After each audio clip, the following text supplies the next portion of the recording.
get back to the paper. Bands are make the dance. Dollar in the gym. Hello, everyone. Welcome to the Black Physicians of Utah podcast, a place where we as Black health professionals, pre-professionals, and the greater Black community can discuss health topics and more.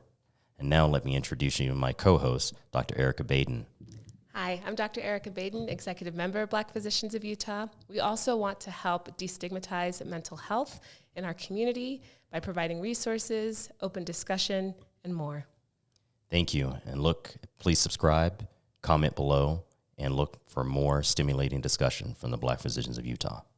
And I am Dr. Richard Ferguson, the president and founder of the Black Physicians of Utah. And I'm Dr. William Smith. I'm the Chief Executive Administrator of the Huntsman Mental Health Institute. And I'm Dr. Corley, and I am the Chief People Officer here at Safe Streets. All right, thank you, gentlemen. We are so excited to be here today to talk about how external influences affect our choices in intimate partners. This spurred after a conversation we all had at dinner one evening, and I think it's going to be a topic that resonates with most people. Dr. Corley, I'm going to put you on the spot. You don't have to dive so deep, but just kind of give us the overarching story that led us here. So I was, we were having dinner provided by Dr. Smith over here. And the conversation came up with interracial dating, I think, right? And I was married once before to a Caucasian woman, and it didn't work out. And I found myself kind of second guessing about how I felt about dating outside of my race. And I had some feelings that I had to kind of work through to kind of address those issues and feelings that I had. It was a negative experience for me, and it took me some time to kind of work on myself and heal myself from the issues that arised in my first marriage. Yeah. Yeah. Dr. Corley, was that a factor at all? Was that on your mind when you initially proposed to her and got married? Not at all, Dr. Ferguson. In fact, I had lost my parents, and when we were dating during that time, so I felt like I had to give her that loyalty back by marrying her. I don't think it was like, I felt like when you're going through something as devastating as like losing both of your parents at the same time, I don't feel like you're in the right mental space to make clear decisions, especially something like marriage. But also, like I feel like I'm a loyal person, and I was like, I'm going to marry this person because one, I felt a love during that moment. Like, okay, this person loves me that much that I want to be able to give her something back to show my loyalty. And obviously that didn't work. I'm remarried, by the way, but during that time, after going through the divorce, and it's just kind of like I felt like there's a lot of hatred there, because it was like in my mind it was like, I'm going to get married, I'm going to build this life, and it's going to be beautiful, and it wasn't like that. So, but I noticed that there wasn't, and just in your explanation here, it didn't seem like race was a factor even in marrying her, or even causing even hesitation or thought about it, that she was a white woman, right? Not at all. Not at all. There's great white men and women, just like there's great black men and women. And I didn't think of race as much as, well, how should I say this? I did think of race in the sense of like, okay, I'm a black man marrying a white woman, right? But then I didn't think about it as in sense of like, it's so normal to see it that it's like, it wasn't a big deal. But when you are marrying someone of the opposite race, whether it's white, Indian, or whatever, there's culture differences. And I think you can work through those cultural differences as long as each party is embracing it. But for me, it was kind of like everything came to a head because things weren't working. So I would find different things that wasn't working to add to the issues that were going on in my relationship or my marriage.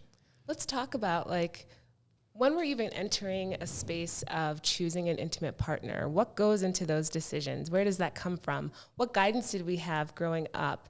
I don't know about you all, but I was not taught anything about how to choose a partner early in life. My parents are divorced, and so I didn't have that modeling of what it meant and how to cultivate or foster a strong, lasting relationship. And also, not only that, even if people are married for a long period of time, that doesn't necessarily mean that that's the type of relationship we all want to strive for. So I just want to go around the table and talk about, like, what were your influences in learning how to choose a partner? Dr. Smith, we haven't heard from you. No. Dr. Ferguson, I'd like you to go first. You're about to get married, so this is an opportune time. Get him. Yeah. So I would have to say, so my parents divorced as well at a young age, so at 5. And that saddened me quite a bit. And so I went with my mother at that time. And I actually had a lot of reservations and some pent-up anger because as a 5-year-old, finally when we kind of left D.C. and moved, and she remarried in Pittsburgh, I was 9. And all I saw was, wow, my mom is taking me away from my dad. And then as I grew up and went through adolescence, trying to figure out how do I pursue a relationship with someone that I really like, eventually someone that I really love. My dad was very quick to say, don't go for beauty, but do stay black.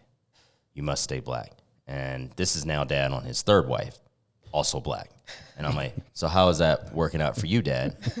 You said that to your dad? Yeah, I said that to my dad. He's still alive. And when he was alive. And then my mom, she didn't really give any particular, I would say, influence in that. Just pick someone that's going to respect you and make you happy. That's what I care most about. Race almost never came up with my mom. I think they had similar hardships in life. Mom coming from Chicago, Dad growing up in often the rough streets in the 60s and 50s in D.C. And I think that imparted on them their view towards those that are other than black. And so I believe Mom definitely would have a preference, but she's never voiced that to me. And so I grew up obviously more with my mom, and then I spent more time with my mom. So I think that was a factor, and that led to me saying, oh, interracial dating's fine. Also, I was often in an area that was no longer predominantly black, so I didn't really have a lot of options. A lot of my friends weren't black, especially when we had relocated to Pittsburgh. And then once I went back to D.C. area, that changed a little bit. But then I went straight to Northwestern, and then I wasn't in predominant black spaces anymore. So I think the influence of my mom was be happy. Dad was don't chase beauty outside of black. Dr. Smith? I was sitting here thinking, did I even get a message about what marriage should be and who it should be to? And I don't think that is the case, but oftentimes in many communities, it's not the verbal message that you get, it's the visual message, it's the actions that express what love is. And so my parents also divorced when I was young. My grandmother died, but there was a very happy marriage between my maternal grandparents prior to that. So I saw what the vision and the actions around love was. My mother's brothers, all 3 of them were married, long-term marriages. So I saw actions there. So it's not always that we're going to be presented with the intimate details within a relationship. Nobody's just going to expose a kid to like, oh, they're so problematic, or these are the negative things within a relationship. But those things that you kind of see and witness and what you start to appreciate yourself is what I took away from that. And then obviously, I think TV, whether good or bad, is an influence. So you see what certain kind of relationships are on television that you would say, oh, that's what I would like. And I think that's really what kind of brought my thinking about relationships and marriage. Nobody actually said anything about staying within the race. But, I'm a little bit older than you all, And while it was growing in acceptance of interracial relationships, it still wasn't something that was looked at kindly. And so even in college, sisters made it clear, if you go on that side, you better not come back. And you saw that. And I had no interest in going on the other side. I was like Willy Wonka, the chocolate factory, or the little boy. I'm like, look at all these sisters, you know. And so that was my thing. I just had a strong identity with our culture, African American culture, and the things that I was associated with growing up, that I just never, looked around or even thought about other communities. And remember, Chicago is the most racially segregated city still in the country. So you have to really make an effort to move across whatever kind of lines, right? So I was primarily in among black people all the time. I'm up next. Yes, So, Dr. Corley. For me, I grew up in a household with a sense of blackness. So, but my mother was very, very strong, like the strong black woman, right? And we had moved from Michigan to San Diego and all that. So, in Michigan, we were in the suburbs of Detroit, there was more black people, right? There was more black people. It wasn't really an issue. As far as seeing more people that kind of look like you, right? But since leaving Michigan, I've lived a lot of different places. It wasn't a plethora of black choices. There wasn't a lot of black women. So I found myself dating all kinds of people. And then I was in the military, and you could attest to this, Dr. Ferguson, is that you're around all different kinds of women. So I've dated black, I've dated Filipino, I've dated white, I've dated Arabic. Okay, Mr. So Dr. Farley. Nothing untouched. Yeah. I have, I think overall though, I've dated more sisters than anything, followed by Hispanics. So in San Diego, there's not a huge black population, and I was dating black and Latino or mix and stuff like that. But growing up, I think my mom went to college in the 70s, and Dr. Smith was saying, it was more about hey, you go to that side, So my mom and father, they were together since, I want to say, middle school. And I was adopted by my mom's twin sister. So it was kind of cool seeing how she did things, but race wasn't really a factor that came up. But I did have a conversation with my mother, and she said that, your environment and your culture plays a role into what people understand. And if you're dating outside of your race, some people, they won't understand your culture. And I didn't understand it when I was 13, 14, but after being in the military, I understood it a lot more. Japanese culture is different. Korean culture is different.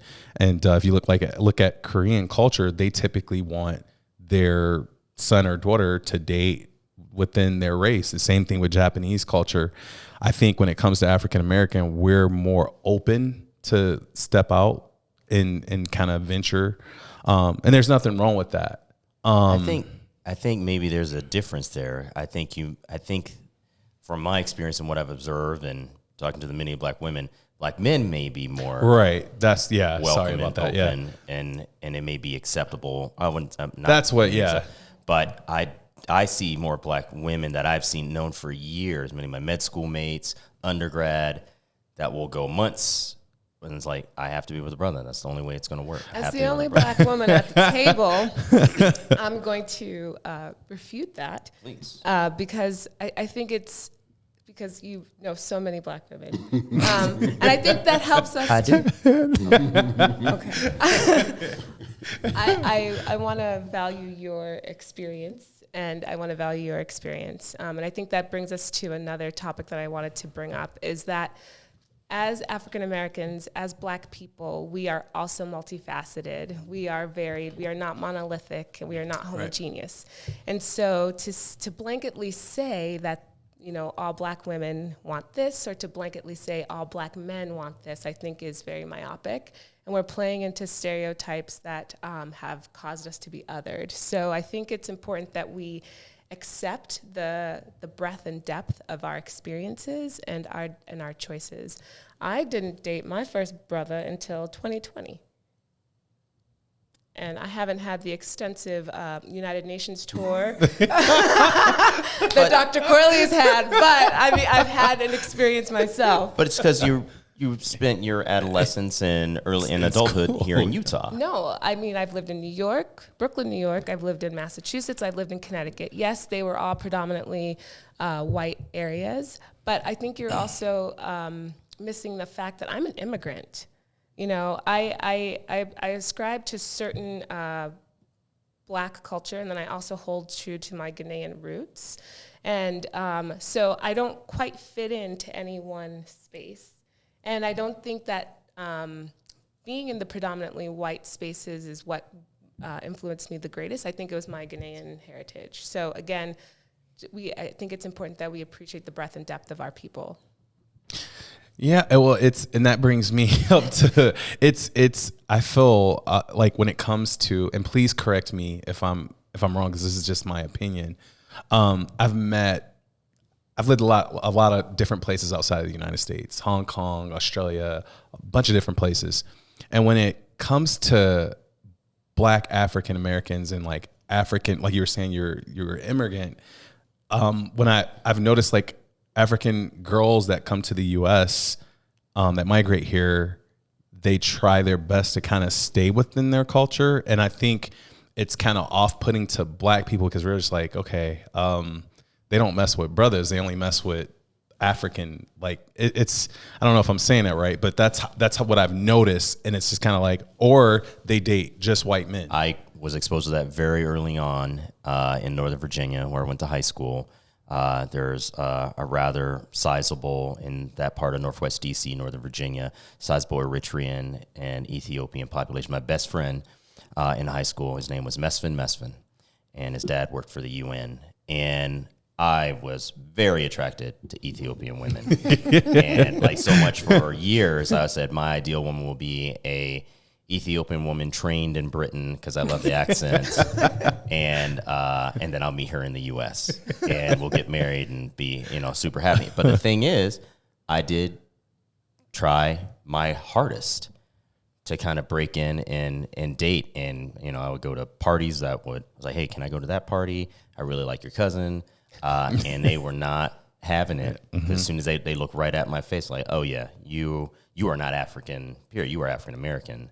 Yep. And they would never straight say it to my face, but I could tell at every party, every event, I was outside. I was not part of them, and that was hard for me to accept. I'm like, wow, you know, you're from East or West Africa, and I'm not really as openly accepted as I feel I would accept you if you came to my backyard party in DC or in Southern Maryland.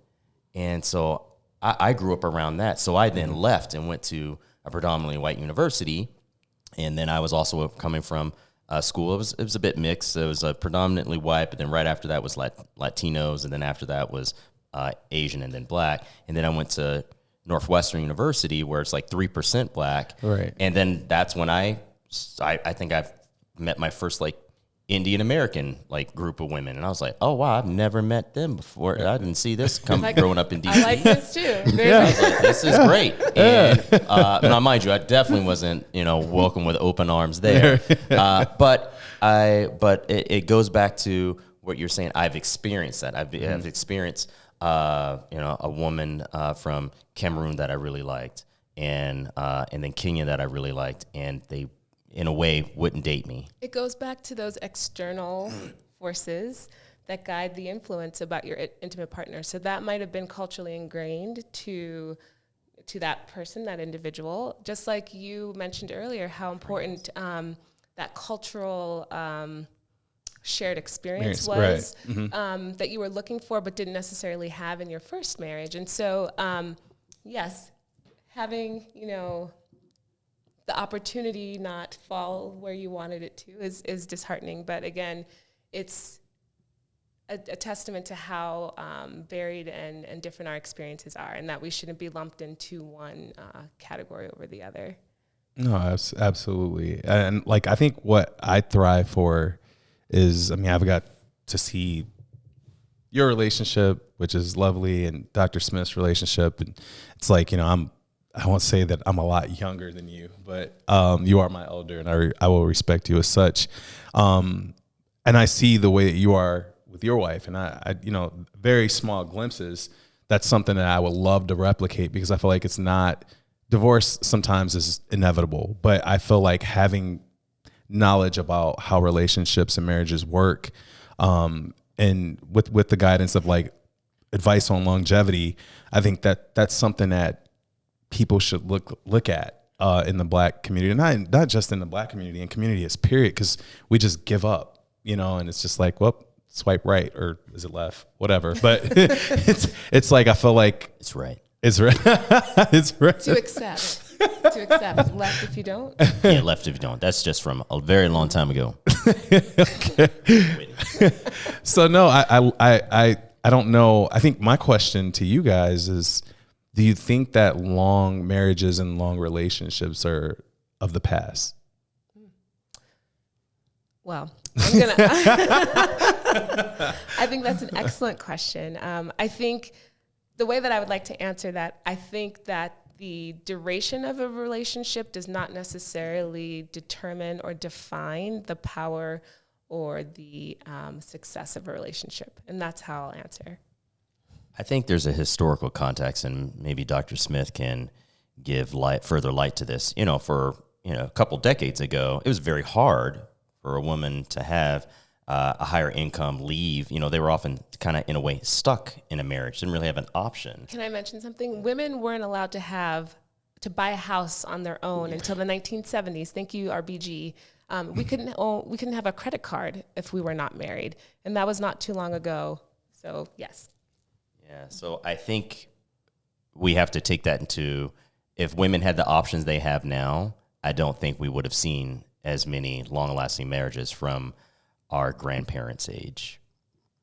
See, I see it a little differently, because one of the things that we do, we often talk about contemporary issues, and we neglect historical connections to them. The reason why I say that is, I don't know if we have enough data really to say that maybe our great-grandparents or grandparents' marriages wouldn't have lasted as long. Maybe there's something today that's missing that was a part of our great-grandparents' relationship, and an understanding of who you are, what you are, how you operate, how you move. Remember, Tulsa wasn't born overnight. Greenwood wasn't born overnight. Bronzeville in Chicago wasn't born overnight. It was a cultural movement, a cultural shift under a belief in each other that we can build an airport in Tulsa. We can have a bank in Tulsa. We can have a theater in Tulsa that made surrounding white communities jealous and burned down Tulsa, just like Greenwood. We don't see that happening today, even though here in Utah, we're getting a black bank to a certain degree. Isn't this gentrification now? I mean, the areas where I used to play and grow up in D.C., the Naval Yard. Yeah, but that's part of what they understood too, is the attack on being black. And again, what we tend to do is not, and I like you said external a lot in some of your answers. You also said opposite race. What's the opposite race? So embedded in how you said opposite means that there's probably some sociological phenomena that you really haven't explained, right? To have an opposite race, not everything is defined as normal based on one particular race, right? Well, either normal or the fact that for some, it was like growing up in Chicago, it was dangerous to go to a white community. So as a consequence, you probably saw your intimate relationships within your own community. Well, you were forced, right? To some degree, maybe forced. Some degrees, it might have been more accepted in other places. But we have to also understand the historical context. So it's context. So it's not so much always, well, what's wrong with you? What's wrong with you? It's like, what are the external factors here, that are at play that make certain behaviors in people seem more normal or natural than what you might think it should be? So for me, I mean, I never felt like I missed anything, but I've been in a long-term relationship for a very long time. I mean, married over 30 years, in long relationships prior to that. So it's like, I don't know anything about swipe left, swipe right, or those things. But I do recognize that sometimes our decisions are forced upon us and our experiences are forced upon us. And we don't get to see the availability of other opportunities, not because of our own limitations, but some of the things that have been forced on us. And so we always have to look at some of these external factors first before we say, oh, there's something wrong with him. He's jumping out on the other side or blah, blah, blah. So I always listen just to see how people are interpreting social phenomena. What about income discrepancies in your intimate partner relationships? And I think, what would it be like for the woman to be maybe a breadwinner? And what would that, or have you ever experienced that? What was that like for you? Was that ever even something you would have been attracted to, and why or why not? Ooh, I'm open In to fact, that. though, it raises a question, if I can interject real quick, about, so you see, well, I know Dr. Smith is probably going to get on me about for what I'm about This to is say. safe space and safe streets. So yeah, it's safe streets, right? So I think Dr. Umar said this, and I don't quote him very much, but it had me thinking. I was pondering it for a while.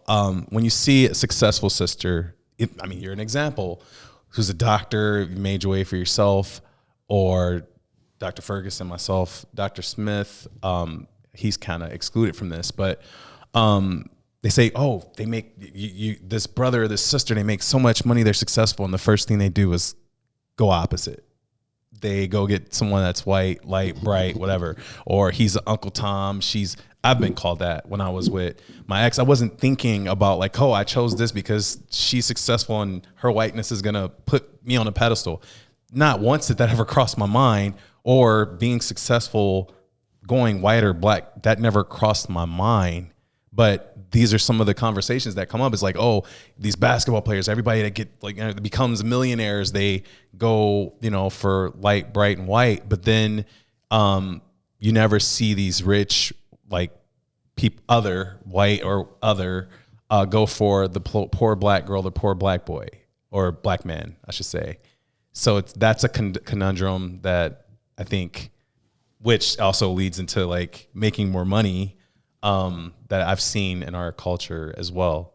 Well, I think to answer Dr. Baden's question, it comes back a little bit more to the root of masculinity in America and how we as black men define like what it means to be a man. And much of that, I think, I wouldn't even so much, I think it's generational. My dad was very, very hard, I wouldn't say hard on me, but he was always, what are you going to do that's going to make money? What are you going to do that's going to make more money? How are you going to provide for your future family? How are you going to own a house? So my dad was all about work ethic. You need to work hard, you need to make more money. And I have met women, plenty of women, that make significantly more. Now, have I been in romantic relationships with them? I think sometimes there are external factors that might have affected it. Language barriers. It might have been where I've lived at the time. It also, my access and time to date. I'm not meeting anyone when I'm 29 in a C-suite. But also when it comes to dating those that are not black, and being judged by that, I think you also have to realize what circles you are in. And it's more like you're going to date by who you see in front of you. So once many black men get into graduate education, there's a reason why there's a gap. We're often about 5% when it comes to STEM fields, PhDs within the nation. Dr. Smith knows this very well, MDs. So Dr. Baden and I were not around many that look like us, if any. We were often the only one going through our med school class. Luckily not for me. I don't know. Did you have like at least 2 others in your class? Yeah. Okay. So, but I know you went to University of Utah, so I get that's a legitimate question. We went to the same residency at the same time. Oh, really? There hasn't been any of us since. Yeah. Really? Well, no, you're talking kind of like the token effect, because I went through that every school I went to. It was the So same. more what I'm getting at is Your choices are limited. Yeah. your choice. So I think some folks that are maybe, if you're in Nashville and I'm in Vilseck, Germany, I'm probably not going to have the option to date as many high-earning black women, because they're not going to be in Vilseck for those 3 years. I'm probably going to either date someone that's in the military, or I'm going to date a German woman. And then I'll come back to the States, and then I went to Louisiana. But, I'm in Podunk, Louisiana, like in the middle of nowhere, Right. north of Alexandria. Didn't really have a lot of options there. So often I'm flying out, I'm going to Houston. Great city. But once again, I think I think we cannot deny how our circles and our access to our dating pool changes with higher education. So both of you are kind of evading that question about. No, I think that, Go back to masculinity then, and go so into I personally and my future wife and I, Whitney, have talked about this. She's a veterinarian. There's a 9-year age gap, and I've told her, I said, I hope you're aware, I've still not changing my retirement date, and even in light of marriage, and so I'm still looking at 57, 58. Which I'm going to start really backing off, and I still expect you to work, which means my income is probably going to half, if not less, and I'm not going to be pulling a pension or anything like that yet, but I just want to make you aware. She will be, and I'm very happy with that. I'm very content to be at home cleaning and helping out, raising a child, taking care of the dogs. Yes. yes, and you do participate in a lot of like domestic responsibilities. I think, aren't you the one who cooks the majority of the time? Yes. Yeah. Can I address this? Please. See, I think for us and for listeners, one of the things that we should always try to do is to bring up data when we have it available. And so your question is very good. And I think what we really should do is have, not now, but at some point, have a discussion on like the General Social Survey, a national data set that runs regularly. It's over 50 years old, 60 years old, constantly out of the University of Chicago. It tells us what is going on in the mindsets of U.S. citizens. And what we know is that, from that data at least, that women are still pretty much hypergamous. So even though women Did you say hypergamous. Let's define please that for define our audience. that. So hypergamous, or people who are hypergamous, are those people who look for partners who make typically more than what they make, who have more than what they have. So their quality of life, at least financially, improves. They don't give opportunity for those people who make less than them. Men tend not to be as hypergamous as women. So you have to just look at dating patterns. So nowadays, what we found is that women have not become less hypergamous based upon the data, but more so. So what they will do is say, you have to make at least as what I make or more. So when you see, even in the surveys of black women, they'll say, ask for a man with a certain height, 6 digits, and these other factors. Men tend to say, well, the income doesn't matter. Because for women, they're looking at least this is what the reports say, they're looking for a certain kind of balance. And they will say that, well, a man, if I make $100,000 and he makes $100,000 or $150,000, that balances things off and we can achieve the things I want to achieve. A man will say, if I'm making $150,000, then I don't need a woman to make $100,000. I'm thinking about how do we balance off the pull on me at work and how I want a household, a family, right? So that's how people think. And I think you have to ask, what kind of relationships do you want and how do you see balance in your relationship? We shouldn't just say, oh, because she or he makes this type of money and we have nothing to connect it to. Well, we have the data there to connect it. We have interview data that we connect these things to. And then we can start to say, okay, how do we look at men, women, or black men and black women and say, how do we help? How do we explain these type of needs that people have? And that's been clear for the longest. So hypergamy still is important for some people. I think it's gotten worse in some way.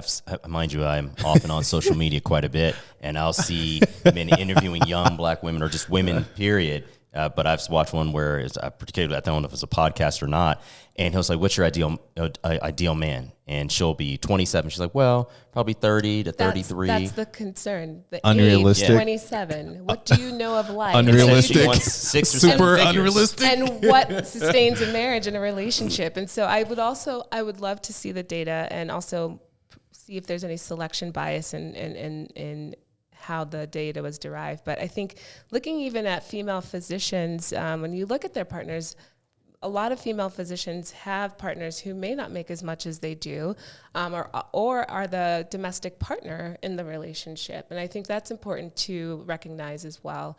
Again, to value the varied experiences that black women have. And I think there's certain ages when it age discrepancies, when it comes to what we are looking for in an ideal mate. And that goes back to our earlier question is, there are external influences that guided you in your decisions, but as we get older, as we've had more life happen and experience happen, we recognize that there are more important factors, things that we now know about ourselves, and things that we expect of ourselves, and now it becomes more of an individual choice, and there's more agency in choice. That's when I think relationships become more fruitful, become long-lasting, and become just better. I think that's ideal. I don't know if we're getting there. Now, I'm not talking about black people. I'm just talking about people. I think individually, like the person you were, maybe exclusive to you because I think times were different, but for you two, the man you were at 20 is not the same man that you are, I won't say your ages. I'm a very confident 46. I am 38. So, yeah. But yes or no? I think sort of, because my mindset is what Dr. Smith was saying is like the women that my ex-wife was, you may actually know her. She did her residency at the U. She's a psychiatrist. And I always felt that like, because you made a good point about like some physicians that are female, their spouses are domestic, and I have a problem with I don't have a problem with the money aspect. Like I don't care if my significant other makes more money than me, but I don't want to be the person that's the lackey. Like right, you're just the flunky, and you take care. Were you made to feel that way in your relationship? I felt sorta. I felt like I was getting pushed back on things that I wanted to do with my career. However, I do feel that our age range, there's an unrealistic expectation of what a man is supposed to make. And it's always like ridiculous. Like, or provide, yeah. Yeah. And it's like, I make a great living. I provide. I'm old school in the sense of how I deal with my marriage, as far as like, I am like, hey, you have your salary. I don't even need to touch it. Just put it up, whatever. I'm going to take care of this, and this. However, if there's something that needs to be, I can't provide something, then that's a fallback plan, right? So, however, at the beginning of my relationship, I'm like, you take care of your stuff, I'll take care of my stuff until we figure out if this is going to be a serious relationship. But I have found that women that are of your stature, I'm short. Just kidding. Successful, how can I say this? Good looking. I don't mean that in any inappropriate way. You can call me good but looking. That's okay. what I'm saying is successful, good looking, has their life figured out. they typically want someone that has it figured out on their level or higher. I typically don't see a woman like yourself falling for someone that's. You're trying to avoid saying the term dating down. Yes. Yeah. Thank you. It's because it's when you think about it, we all have something in common. We have drive. And we've used that drive to become successful in life in very different aspects of life. See, let me just, not that I take issue with it, but I think it's part of the problem that what I was trying to get at is that I think we're unrealistic in some ways.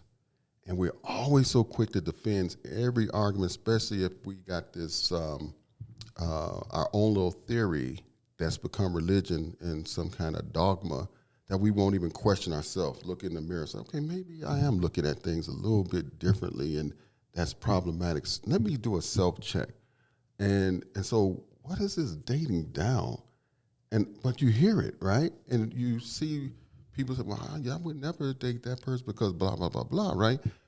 But I tell a friend of mine who was struggling with relationships, I said, you wouldn't even date a person who's like your father, who was a hardworking man, honest, paid the bills, he went to work, he loved his wife, but he was blue collar. What's wrong with those guys? We always talking about shooting for the stars, but then it's always tends to be, all right, he has to have a certain height requirement.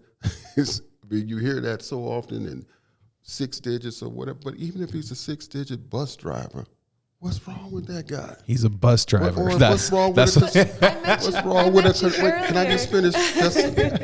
They're like, oh, he's a bus driver. Or a construction worker, so my only point is that I do think there's a lot of good people out there that often get overlooked because of the status issue and being unrealistic. And a lot of us don't, even though we get older, don't mean we get wiser. That's true. I know a lot of people who are gotten older and haven't gotten smarter.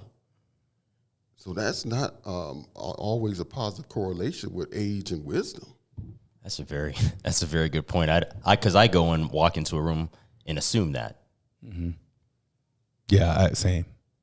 I just think it's kind of we like dating down. I hate using that word, but you know exactly what I was saying. And it's I don't know the black perspective of a successful black woman because I've never asked. But I mean, the research doesn't lie. But then I guess my question for you, Dr. Baden, is what is dating like as a successful black woman in Utah? What is that like? That's a great question.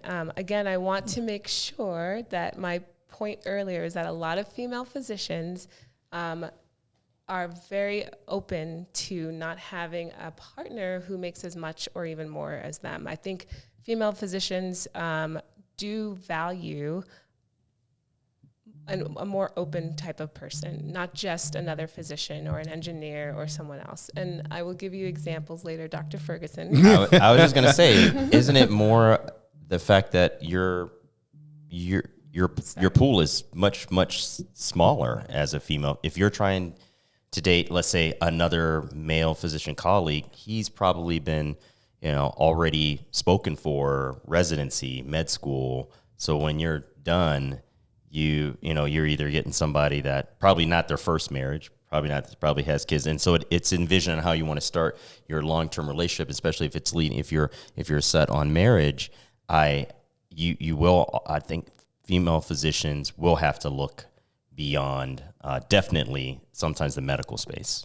Right. And you're just talking about the female physicians right? You're not speaking for all female physicians. Let's gather the data, and when we reconvene at another podcast, we can then have more a definitive discussion about what that's like. No, but I'm asking you a real question. Because you said female physicians, and I'm sure you're just talking about from your... From here, yes. Yeah, okay. And that is what I have seen. Yeah. There's more of an openness. And then I know some female physicians throughout the country as well. But you're right, I do not have concrete data to support that. So it's more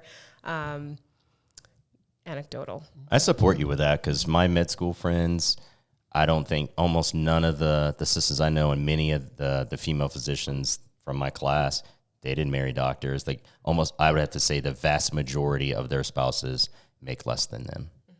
Or her income earning potential is much higher, but she's chosen to do dermatology part-time, anesthesia part-time. So her salary is lower so she can focus more on family, but she has the potential to make way more than her spouse. Yeah, I've seen that. Even if, I have had a partner who has a PhD, but I still made more. Right. But that doesn't matter. That wasn't what I was looking for.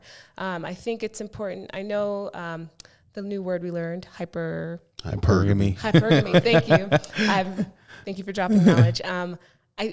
Though that may be the definition for a lot of women right now, I think it's important to recognize too that for me personally, I don't need anybody's money, and nor do I want anybody's money.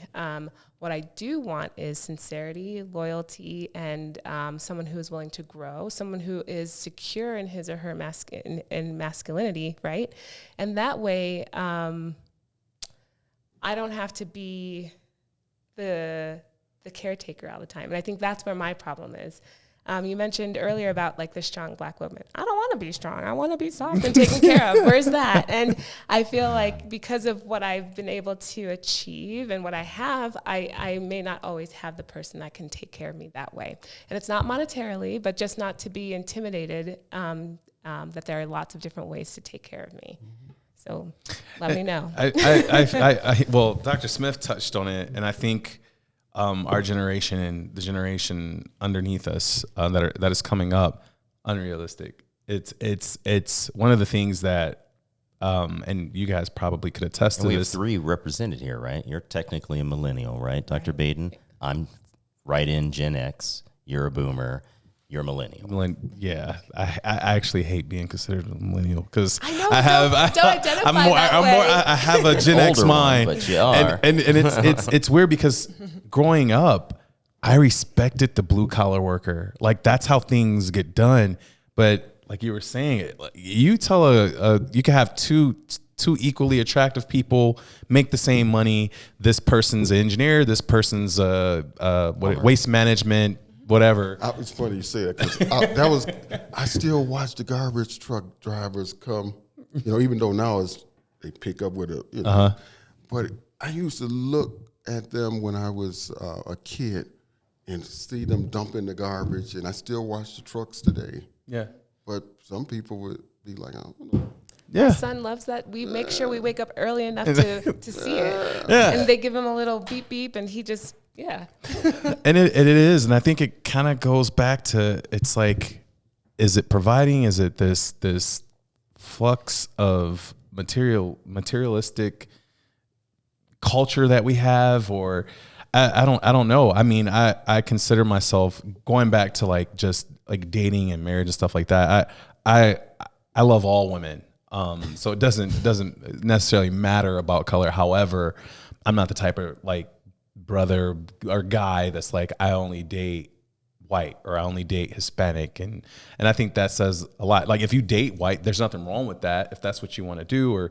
But if you're saying that to what's the word I'm looking for? To marginalize like Black women into this, like they're aggressive. No, they're no good. I only date this.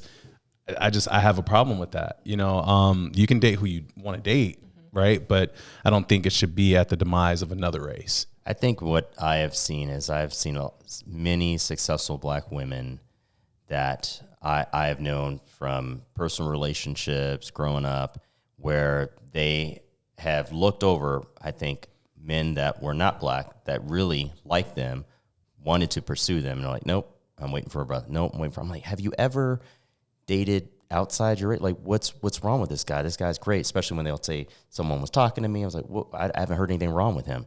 Well, he's not Black. I'm like, so you're just judging him on that? This person could. I mean, it seems like he definitely really cares for you. He wants to spend time with you. He's flying across this country to see you. Nah. And that's the greater purpose of this discussion today is that, look at the person in front of you. What are the qualities that you see in this human being, period? Not this such person or that person? What are the qualities within that person that the two of you can grow and build and be genuinely happy together without any other external forces judging or trying to interfere and get in the way of that blessing? No, absolutely. Absolutely. It's true. It's true. I feel like now that I'm like remarried and my wife is Black, but it's really not. I feel like any situation in any different racial or cultural relationship could happen. It doesn't matter whether it's race or not. However, I feel like culture definitely plays a big part in having some type of like uniform connection. It's easier when we're both from the same culture to kind of understand each other.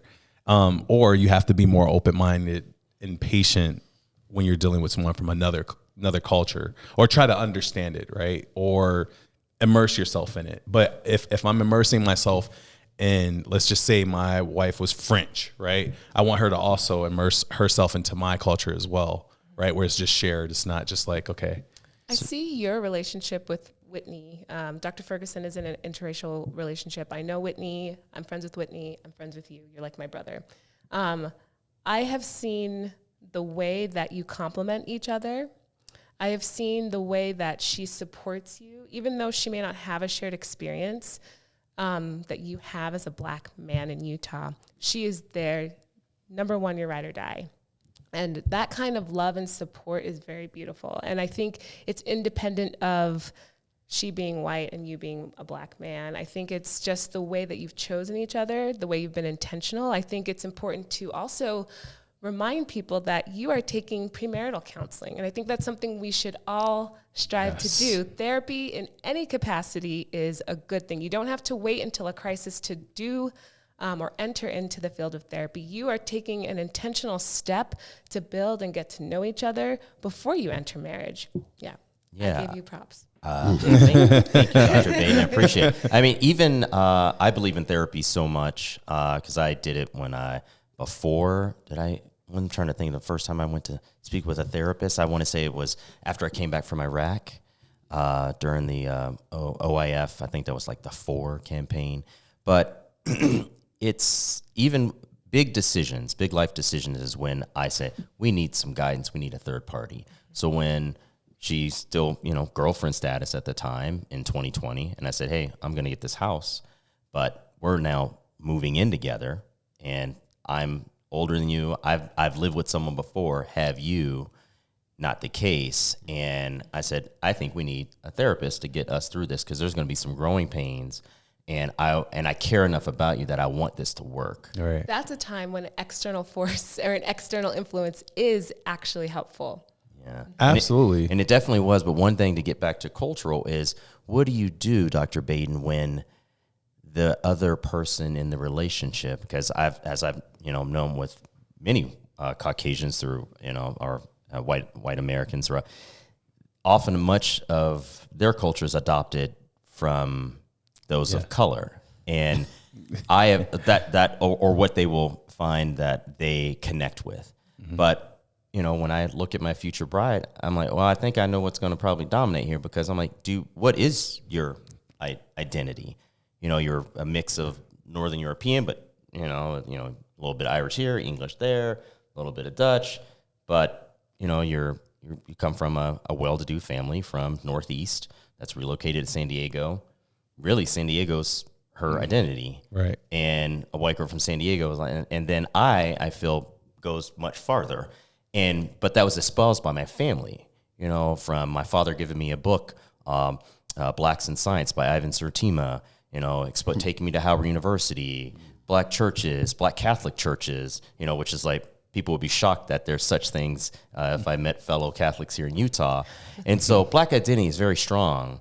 And I don't really feel like her kind of a clear white identity comes from really as much from as deep a place. Right. And so I sometimes, one thing that was important to me growing up is I want to learn from my partner.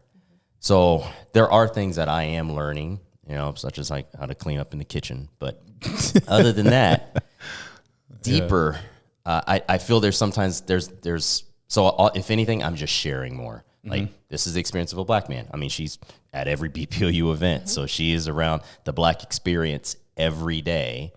And I would sometimes wish, I'm like, all right, but what is more your identity? Can I address yes, that? yeah. Because you answered the question kind of by posing it.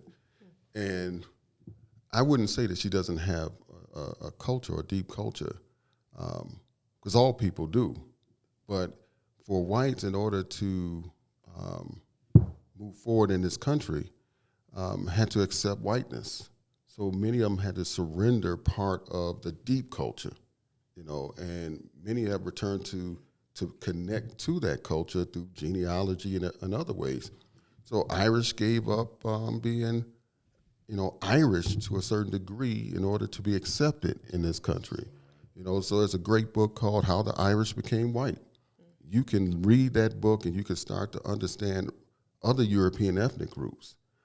They changed their last name to fit in. They had to accept an identity in order to assimilate and To the progress, generic culture. I and guess. so that kind of separated some away from the deep culture. For African Americans, we still have that because we weren't accepted fully into the dominant society. And it kind of, I'm gonna connect two things that you both said. You said different culture, and you said you were looking for Ghanaian women, and they weren't feeling you or something, right? Or Ethiopian. Ethiopian Oh, women. the Ethiopian women. So, I mean, part of it's like, why would she? Right? See, for African Americans, many of us, it's like that old poem of a motherless child, a song, a motherless child. So we like, but that's Africa. I want to connect. And she's Ethiopian or she's Ghanaian, and she comes with, I got a rich culture. I have my parents, meaning symbolically culture. And it's a sister who's a former student of mine who's Ghanaian, now PhD. We did a study on looking at this phenomena of African immigrants in STEM coming to the U.S. And for people who are African, within their first 5 years, 10 years, they still hold that ethnic identity, and it's a proud culture, rich culture, to hold on to.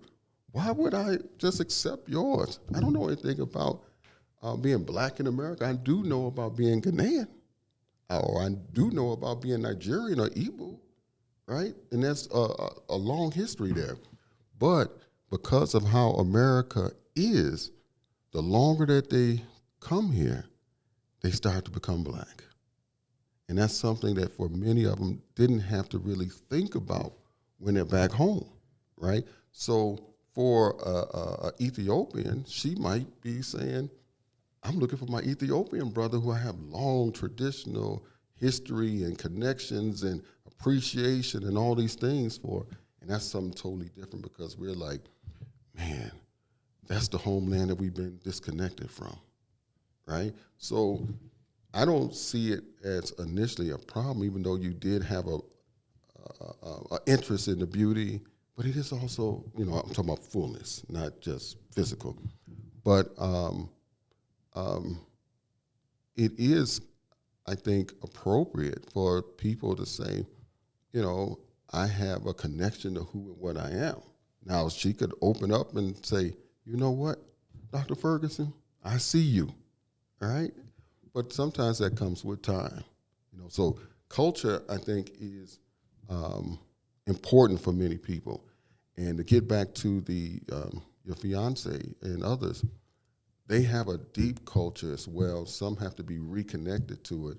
And so you see that, especially in this state, looking at genealogy, finding their history, being proud of it, because there was a part that disconnected them from it.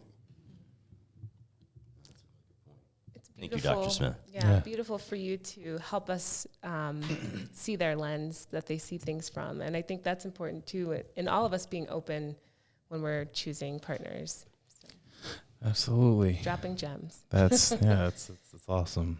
That's awesome. Well, I'm excited to figure out what we will carry on and follow through for our part 2 to this segment. Yeah, this was cool. I like it. It was good. Yeah, at the end of the day, we all just want to encourage and empower you that out there that you have choice. It is your choice. Be open. Be open. And Be open. see a therapist. And I think also it's do what makes often you happy. I know there's a lot of pressures often from families, but you know, when you're choosing your significant other and you're living with them, your family often will not be in the house. And so you have to be comfortable with the mate you choose, and not often having that external influence of in-laws or your parents being a large factor, you know, having too strong an influence in your relationship. And I'm happy that we were able to have this discussion today. I always love, Dr. Smith, I hope we can have you for as long while you're on All sabbatical, the time. as frequent as we do more podcasts, because I think your knowledge and you definitely clear wisdom that's been acquired over the years will be pertinent to many discussions as we have future conversations about race, medicine, and other aspects of the Black experience with healthcare in Utah. I think it's also paramount to highlight or bring awareness to what healthy relationships look like, and how do you even start to cultivate a relationship? What does that look like? And then where you can go to get guidance. Therapy's always number one in my book, but I'm also a believer if I see someone demonstrating the behavior that I respect, I want to implement that in my relationship. So it's never an issue to see someone that it doesn't have to be a celebrity. It could just be someone that you know that has a good relationship, and you offer up, you know, some love, like, hey, you know, I see what you're doing. Like, how could I implement that in my relationship? So asking questions is always a great tool to use when you're starting a relationship, to ask someone with the experience, and that's what I have you guys for, like, and others. Thoughts, Dr. Smith? No, I agree that we should seek therapy and counsel and draw on examples of things that we think is very important for us to maintain a relationship. There are several billion people in this country, and we're trying to boil it down to just one person to spend some time with. So polygamy is not. That's a whole nother podcast. For real. They say one's better than two right now. I don't know about That was a joke, everybody. That was a joke. Like, no. But, you know, But whatever, however you choose to love, we are not. You know. yeah, so, you know, I think hearing people just have honest discussions and talk about strengths or how you overcome hurdles within relationships, because no relationship is going to be perfect. You're going to have bumps in the road, and you can't just give up on the first bump or the first detour. You have to get back on the highway. You know, it's a long-term journey, and sometimes people just need to hear that and hear other people say, no, as long as X, Y, and Z is not happening, you can push through this. This is typical. And some people don't realize what a typical type relationship is, that has a lot of love, but also is going to have struggles, you know, and how you overcome some of those struggles. Can't just give up, because once you get past that little storm that you're dealing with, and I don't say little to marginalize it, but on the other side is when you realize the beauty after the storm. You smell the roses, the flowers. You see the sunshine, you know, and it's the glistening of the water on the grass. So you start to appreciate that that's what a real relationship is about. It's not about being happy and perfect every day, every second of a relationship. And your partner can't be everything and all things to you. Or it's not about always being right. Yeah. Where'd you learn that one? From you, Dr. Baden. Yeah, whatever. No, my mom. All right. Well, thank you, everyone. Thank you, Dr. Corley. Thank you, Dr. Smith. Thank you, Dr. Baden. Thank you, Dr. Ferguson. Thank Look you. for us to come out again with another topic. relating to not only the Black community, but all our listeners. Once again, from Black Physicians of Utah, hailing from Lehigh, Utah at this time. Utah. Thank you, everyone. Leave comments in the chat. Like and subscribe, right? Wake up, gotta get back to the paper. Bands make the dance, dollar in the dream. Money on my mind. I'm a dancer, cha-cha smooth, pay the ransom. Earn the money dance.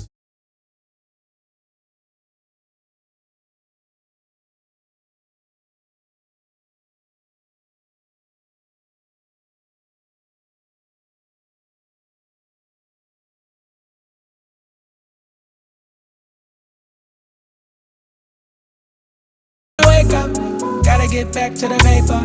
Bands make the dance, dollar in the dream. Money on my mind. I'm a dancer, cha-cha smooth, pay the ransom. Earn the money dance.